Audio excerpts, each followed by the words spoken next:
안녕하세요. 오늘의 책은 입버릇을 바꾸니 행운이 시작됐다입니다. 이 책은 꼬인 문제도 술술 풀리는 긍정의 주문을 담고 있습니다. 추려보았는데요. 함께 볼게요. 누구나 눈치채지 못하는 자신의 입버릇이 있다. 연인이나 친구에게 문자 메시지를 보냈는데 읽고도 빨리 회신을 하지 않는다며 투덜대는 사람들이 있습니다. 이런 사람의 머릿속에는 온통 부정적인 가정으로 가득 차 있습니다. 그런데 이런 생각을 입 밖으로 꺼내 투덜거리면 나는 사랑받지 못한다는 자기 암시에 걸려 더 깊은 수렁으로 빠져들게 됩니다. 이때에는 냉정하게 반대로 상상하는 연습을 해봅시다. 답장하기 곤란한 상황인가? 회의 중이라면 읽어도 답장하기 어려울 수 있지. 몸이 안 좋아서 답장을 보낼 기력이 없는지도 몰라. 지금은 너무 바빠서 여유가 생길 때 답장을 해야지 생각하고 있을 수도 있겠다.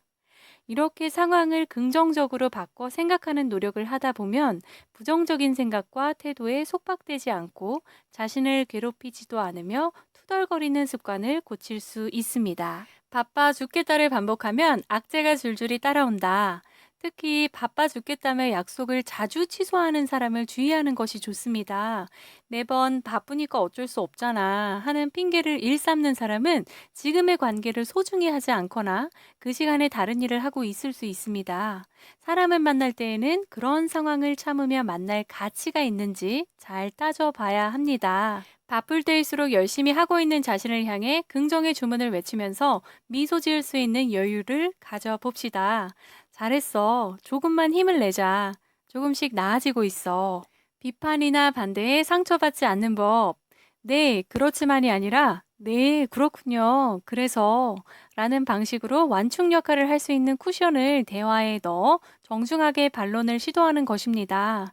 비판이나 반대를 받았을 때, 맞아요. 일리 있는 말씀이에요. 하고 일단 찬성과 동조를 보여주면 경직된 분위기가 부드럽게 바뀌면서 상대방의 의견에 경청하고 있다는 좋은 인상을 심어줄 수 있습니다. 나의 의견을 피력하는 것은 그 뒤에 해도 늦지 않습니다. 비판과 반대는 처음에는 귀에 거슬리지만 잘 받아들이면 나를 성장시키는 좋은 약이 될 수 있습니다. 악의가 섞인 비난은 무시하고 건설적인 의도가 섞인 비판은 수용할 줄 알아야 합니다.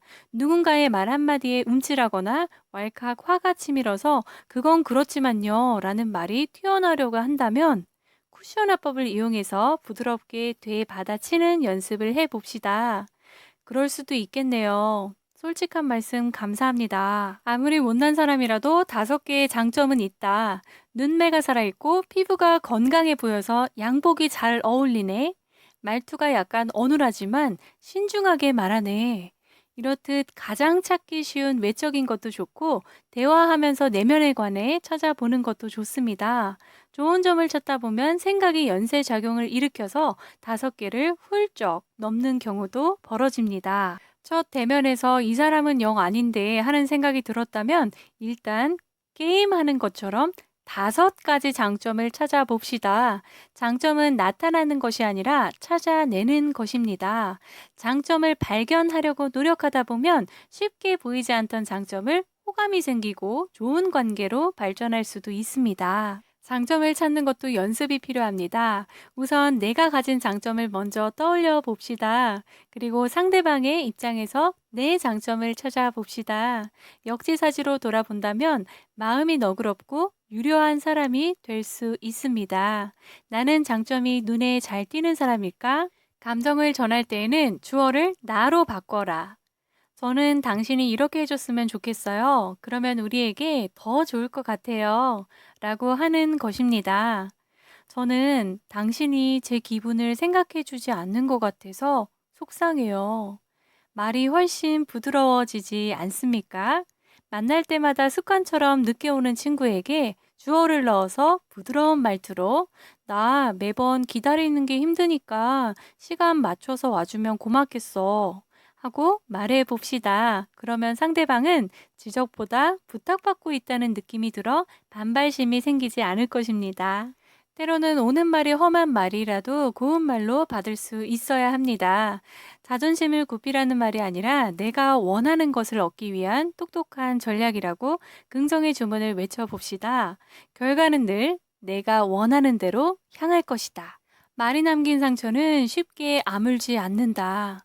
너한테 그런 말을 들으니 엄청 슬프네 하며 일차적 감정으로 반응하면 상대방은 자기 말이 상대방에게 얼마나 큰 상처를 주었는지 인정하고 반성하게 됩니다.